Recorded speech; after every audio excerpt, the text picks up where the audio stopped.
मैं अंकित गुरुजी और आज हम स्टार्ट कर रहे हैं कक्षा 10 इकाई 2 बीजगणित। बीजगणित से कुल मिलाकर हमको जो यूपी बोर्ड परीक्षा होने वाली है उसमें 18 अंक के प्रश्न पूछे जाते हैं।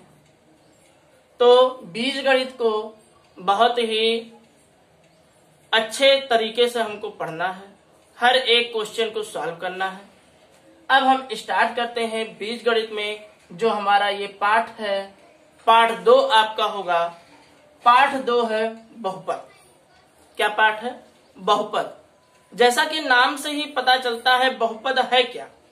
बहुपद मीन्स होता है, बहु मीन्स बहुत, बहु का मतलब क्या होता है? बहुत होता है। और पद का मतलब होता है बहुत सारे पद। और बहुत सारे पद को क्या कहा जाता है? बहुत सारे पद को बहुपद कहा जाता है। क्या कहा जाता है? बहुत सारे पद को बहुपद कहा जाता है। अब हम धीरे धीरे एक एक टॉपिक के बारे में हम जानेंगे कि बहुपद में क्या क्या होता है। तो सबसे पहले जो हमारा टॉपिक आता है वो आता है अचर। क्या आता है? अचर। अचर होता क्या है? अचर की बात हम करें तो जो बदले ना वो क्या होता है? वो अचर होता है। जिसका मान फिक्स हो, मतलब वो बदल नहीं सकता। अब जैसे कोई नंबर हम ले लिए, 1 ले लिया, कोई संख्या हमने क्या ले लिया? 1 ले लिया। ये बदलेगा? ये नहीं बदलने वाला है। कोई अगर दूसरी संख्या हमने 10 ले लिया, ये बदलेगा? ये नहीं बदलने वाला है। अगर हम ऋणात्मक संख्या 1 10 ले लेते हैं तो क्या ये बदलेगा? ये बदलने वाला नहीं है। तो जिसका मान ना बदले वो होता क्या है? वह अचर होता है। क्या होता है? वह अचर होता है। अब अगर हम दूसरा टॉपिक यहाँ पे बात करें, अचर के बाद में नंबर आता है चर का। किसका आता है? चर का। चर क्या होता है? चर वह होता है जिसका कोई भी मान फिक्स ना हो, अर्थात वो बदल जाए। जैसे हमने लिख दिया x, अब इसका मान बहुत सारा हो सकता है। हमने कहा कि x का मान अगर हम ले लिए, हम कहे 2 है, तो आपने कहा कि नहीं गुरुजी x का मान 4 हो सकता है। हो सकता है। अब अगर y ले लिया तो y का मान कुछ भी हो सकता है। z ले लिया तो z का मान भी कुछ भी हो सकता है। इसकी कोई वैल्यू फिक्स नहीं है। और जब कोई वैल्यू फिक्स नहीं होती है, जब x y z का कोई भी मान नहीं होता है फिक्स, तब वो क्या हो जाता है? वह चर हो जाता है। तो 2 टॉपिक हमने बताया, एक अचर जिसको हम कभी बदल ना पाए, और एक होता है चर जिसका कोई मान फिक्स नहीं होता है, वो बदलता रहता है, कोई भी उसका मान हो सकता है। क्या होता है? अचर नहीं बदलता है और चर है। नेक्स्ट जो हमारा रहेगा वो टॉपिक रहेगा गुणांक का। किसका? गुणांक। अब देखिए गुणांक। गुणांक भी नाम से ही पता चलता है गुणांक में होता क्या है। गुणांक का मतलब क्या है? गुणांक में जो किसी अंक में गुणा किया गया हो, जो किसी के मान में गुणा किया गया हो, वो क्या होता है? वह गुणांक होता है। अब देखिए गुणांक के ऊपर बोर्ड परीक्षा में सवाल पूछे गए हैं। कैसे सवाल पूछे गए हैं? अगर हमने लिख दिया 24x² z, क्या लिख दिया? 24x² z। अब अगर पूछा जाए कि z का गुणांक क्या है, प्रश्न पूछ लिया गया कि 24x² z में z का गुणांक है क्या, तो जो z है उसको आप अलग कर लो। क्या?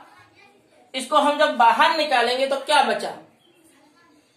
24x² बच गया। स्क्वायर मीन्स क्या होता है? जैसे हम बोल रहे हैं 24x के घात 2, x का घात कितना है? 2 है। तो अगर इसका गुणांक पूछा जाए कितना होगा तो इसका गुणांक होगा 24 x का घात 2 होगा। अब देखिए, अगर हमने कहा नहीं z का हम नहीं पूछते हैं, हम क्या पूछ लेते हैं, एक्स स्क्वायर का गुणांक बताइए। किसका बताइए, एक्स स्क्वायर का गुणांक बताइए। तब हम तुरंत क्या करेंगे, एक्स स्क्वायर को लास्ट में लेके चले जाएंगे। कैसे लिखेंगे, 24z x square. X square को बाहर निकाल लिए, क्या बचा, 24z बचा। तो 24z क्या हो गया, इसका गुणांक हो गया। तो गुणांक मतलब क्या होता है, जो वैल्यू जिसका जो मान किसी में गुणा किया जाए वो क्या होता है, वह गुणांक होता है। क्या होता है, गुणांक होता है। अब इसके बाद में अगर हम नेक्स्ट टॉपिक, अगर हम अगली टॉपिक की बात करें तो अगली टॉपिक आता है पद का। किसका, पद। अब बताइए पद क्या होता है, पद होता क्या है। पद की अगर हम बात करें, पद क्या होता है, तो जो बहुपद होता है, बहुपद में बहुत सारे पद होते हैं, तो कैसे हम पहचानेंगे, तो पद में हम दो निशान देखते हैं। एक तो जोड़ का निशान देखते हैं और दूसरा निशान देखते हैं घटाना का। किसका, घटाना का निशान देखते हैं। जोड़ का निशान देखते हैं और घटाना का निशान देखते हैं। इससे हम पता लगा लेते हैं किसी बहुपद में कितने सारे पद हैं, कितने सारे पद हैं।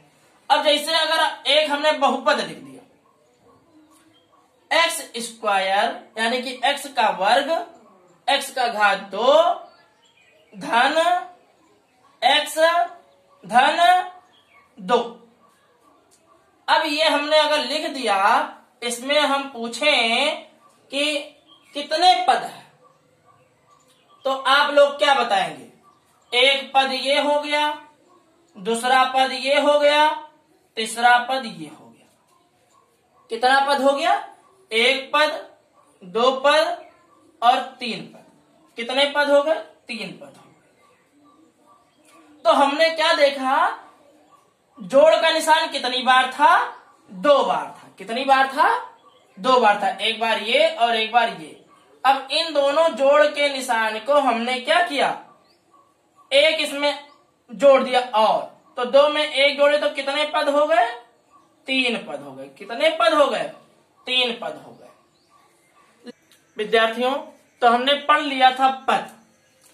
पद टॉपिक जो था हमारा वो कंप्लीट हो गया था। पद के बारे में हमने पढ़ा कि जोड़ने और घटाने से हमको पता चल जाता था कि वो कितने पद का है। अगर हमने देखते थे 2x धन 3, तो इसमें हमने बता दिया कि ये 2 पद वाला है। अगर सिर्फ लिखा है 2x तो हमने बताया ये 1 पद वाला है। अगर हमने ऐसा भी लिख दिया तब भी ये एक ही पद का होता था, क्योंकि ये जो धन चिन्ह होता है और जो ऋण चिन्ह होता है, इसी से हमको पद के बारे में पता चलता था। अब जो हमारा अगला टॉपिक है, अब हम उसके बारे में पढ़ने जा रहे हैं। उसका नाम है बहुपद। उसका क्या नाम है, बहुपद। अब बहुपद देखिए क्या होता है। बहुपद में हम एक नंबर लेते हैं, जैसे हमने ले लिया a0। क्या ले लिया, a0, x का घात n। अब देखिए, जो सबसे उच्च घात होती है उसको आगे लिखते हैं, और उच्च घात को हम क्या कहते हैं, डिग्री बोलते हैं। क्या बोलते हैं, डिग्री बोलते हैं। अब देखिए, अगर हम यहाँ प्लस लगा दिए, जनरल इक्वेशन है, सामान्य समीकरण। अब देखिए ये a1 हो गया, और जब जैसे ही ये a1 हो गया तो ये x का पावर अब 1 घटेगा। हम देखिए समीकरण कैसे बनाते हैं, पहले x के घात 4, x का घात 3, x का घात 2, x का घात 1, और उसके बाद में लास्ट में कांस्टेंट होता है यानी अचर होता है। तो ऐसे जैसे जैसे हम आगे बढ़ेंगे, अब ये a2 लिखेंगे तो x पावर n-2 हो जाएगा, और ये डॉट डॉट डॉट तक ये ऐसे ये चलता चला जाता है। तो ये क्या हो जाता है, ये बहुपद हो जाता है। क्या हो जाता है, बहुपद हो जाता है। और बहुपद में देखिए, पदों के आधार पर हम बहुपद जानते हैं। किसके आधार पर, और डिग्री के आधार पर। किसके आधार पर? डिग्री, यानी कि डिग्री को अगर हम लिखते हैं उच्च घात के आधार पर। किसके आधार पर? उच्च घात के आधार पर। तो पद के आधार पर अगर हम देखें तो एक पदीय बहुपद, क्या एक पदीय बहुपद जिसमें एक पद हो, दो पद वाले बहुपद, तीन पद वाले, चार पद वाले, और ऐसे ऐसे यन पद वाले बहुपद भी हो जाएंगे। कितने पद वाले? यन पद वाले बहुपद हो जाएंगे। और अगर उच्च घात के अगर हम देखें तो रैखिक होता है, रैखिक बहुपद। और क्या होता है? रैखिक के बाद में अगर हम करें तो द्विघात बहुपद। कौन सा बहुपद? द्विघात बहुपद। त्रिघात बहुपद। कौन सा बहुपद? त्रिघात बहुपद। रैखिक बहुपद में क्या होता है? x का घात 1 होता है, जैसे लिख दिया 2x + 3। द्विघात बहुपद में क्या होता है? ऐसे होता है, बट सबसे जो उच्च घात होती है वो कितनी होती है? 2 होती है। 2x² + 3x + 7। तो इसमें उच्च घात कितनी हो गई? 2 हो गई। त्रिघात बहुपद में क्या होता है? 3 हो जाता है, जैसे 3x का घात 3 धन 4x के घात 2 ऋण 5x - 7। तो ये क्या हो गया? रैखिक बहुपद हो गया, द्विघात बहुपद हो गया, और ये त्रिघात बहुपद हो गया। तो ये घातों के ऊपर हमने बहुपद को बताया कुछ प्रकार, और ये हमने पद के ऊपर बताया। पद में अगर हमने जैसे एक पद लिखा तो इसको हमने लिख दिया 6x², एक पद वाला है। दो पद लिखा तो 3x के घात 3 - 2, ये देखिए 2 पद हो गया। 3 पद अगर लिखें तो 3x² + 5x + 6, इसमें देखिए 3 पद हो गया। 4 पद, तो ये इसे अगर हम 4 कर दें, इससे नहीं है। अगर हमने लिख दिया 3x + 4y + 7z - 6, अब इसमें देखिए 4 पद हो गए। 1 पद, 2 पद, 3 पद, 4 पद। तो पद जो थे वो पदों के आधार पर बहुपद और उच्च घात के आधार पर बहुपद, ये हमारा जो था ये हो गया बहुपद के कुछ प्रकार। अब हम आगे पढ़ने जा रहे हैं शून्यक। क्या? शून्यक का क्या होता है? शून्यक को हम कैसे निकालेंगे? क्या? शून्यक को हम कैसे निकालेंगे? तो हमने कक्षा 9 में पढ़ा है।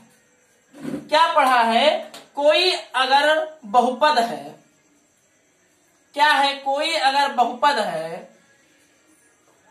और उसमें अगर हम x का मान k रख दें, क्या रख दें? x का मान k रख दें, और फिर बहुपद k पर निकालें और वो आ जाए 0, तो वो क्या हो जाता है? वो शून्यक हो जाता है। क्या हो जाता है? शून्यक हो जाता है। x का कोई मान रख दें और उसका मान 0 आ जाए तो वो शून्यक हो जाता है। अब देखिए, जब रैखिक होता है बहुपद तो x के कितने मान होते हैं? 1 मान होते हैं। जब द्विघात बहुपद होता है तब x के कितने मान होते हैं? 2 मान होते हैं। और जब त्रिघात बहुपद होता है तब x के कितने मान हो जाते हैं? x के 3 मान निकल आते हैं। कितने मान निकल आते हैं? 3 मान निकल आते हैं। ये बात आई समझ में। अब आगे हम नेक्स्ट टॉपिक पर बात करने जा रहे हैं, शून्यकों का योग और शून्यकों का गुणनफल। क्या? शून्यकों का योग और शून्यकों का गुणनफल। अब कोई अगर इक्वेशन है ax² + bx + c = 0, तो इसमें जो शून्यकों का योगफल होता है उसको हम एक देखिए, ये जो इस तरीके का निशान होता है उसको अल्फा बोलते हैं, और इस निशान को बीटा बोलते हैं, और एक निशान आगे और पढ़ेंगे जो होता है गामा। क्या होता है? गामा। लेकिन अभी हमें इसको कहां पर देखना है? अल्फा और बीटा को ही देखना है। अब देखिए शून्यकों का योगफल, क्या योगफल, शून्यकों का योगफल कैसे निकालेंगे? शून्यकों का योगफल, शून्यकों का योगफल अल्फा प्लस बीटा, अल्फा धन बीटा का अगर हम मान निकालेंगे तो देखिए ये हो जाएगा माइनस बी, क्या हो जाएगा माइनस बी अपान ए, क्या हो जाएगा माइनस बी अपान ए। अगर हम इसको लिखना चाहें तो माइनस एक्स का गुणांक, अभी हमने बताया गुणांक क्या होता है, जो जिसमें गुणा किया जाए वही गुणा होता है, तो एक्स में क्या गुणा है, बी का गुणा है, और तो यहाँ पे बी लिख दिया, माइनस एक्स का गुणांक अपान एक्स स्क्वायर का गुणांक, किसका गुणांक, एक्स स्क्वायर का गुणांक। एक्स स्क्वायर में क्या गुणा किया गया है, एक्स स्क्वायर में ए का गुणा किया गया है, तो ये फॉर्मूला क्या बन गया, अल्फा प्लस बीटा बराबर माइनस बी अपान ए। अब देखिए शून्यकों का गुणनफल, क्या शून्यकों का गुणनफल, इसका फॉर्मूला क्या होता है, शून्यकों का गुणनफल, शून्यकों का गुणनफल अगर हम लिख दें अल्फा बीटा, तो अल्फा बीटा हो जाएगा सी अपान ए, क्या हो जाएगा सी अपान ए। इसका मतलब अचर पद, सी क्या होता है, अचर पद होता है, अपान एक्स स्क्वायर का गुणांक होता है, क्या होता है, एक्स स्क्वायर का गुणांक। अपान जो हम बोल रहे हैं वो यही बटा है, अचर पद बता एक्स स्क्वायर का गुणांक। तो ये हमारा हो गया शून्यकों का गुणनफल। तो हमने देखा कि शून्यकों का योगफल कैसे निकालेंगे और शून्यकों का गुणनफल कैसे निकालेंगे। तो हम देखिए द्विघात समीकरण बनाना था हमें, तो द्विघात समीकरण हम कैसे बनाते हैं, देखिए द्विघात समीकरण बनाने के लिए सबसे पहले हम क्या लिखते हैं, एक्स स्क्वायर, क्या लिखते हैं, एक्स स्क्वायर लिखते हैं, माइनस का निशान लगाते हैं और फिर अल्फा प्लस बीटा लिखते हैं, क्या लिखते हैं, अल्फा प्लस बीटा लिखते हैं, प्लस अल्फा बीटा लिखते हैं, क्या लिखते हैं, अल्फा बीटा लिखते हैं, और इक्वल टू 0 लिख सकते हैं, क्या लिख सकते हैं, alpha x square minus alpha plus beta into x plus alpha beta बराबर 0। तो अभी हमने क्या बताया कि अगर शून्यक दिए हों, क्या दिए हों, शून्यक दिए हों और हमको द्विघात समीकरण बनाना हो तो हम कैसे बनाएंगे। तो इसके लिए जो हमारा फार्मूला होता है, तो हम क्या लिखेंगे, एक्स स्क्वायर पहले लिखेंगे, फिर माइनस का निशान लगाएंगे, शून्यकों को जोड़ लेंगे, उसके बाद में एक्स क्या होता है उसको लिखेंगे, प्लस फिर शून्यकों का गुणनफल लिखेंगे और बराबर 0 कर देंगे। तो ये हमारा बन जाएगा द्विघात समीकरण। अब देखिए हमारा ये जो टॉपिक था यहाँ पर ये कॉन्सेप्ट क्लियर होता है। अब जो हमारा एनसीईआरटी का प्रश्नावली 2.1 है और प्रश्नावली 2.2 है, उसको आप लोग सॉल्व कर ले सकते हो।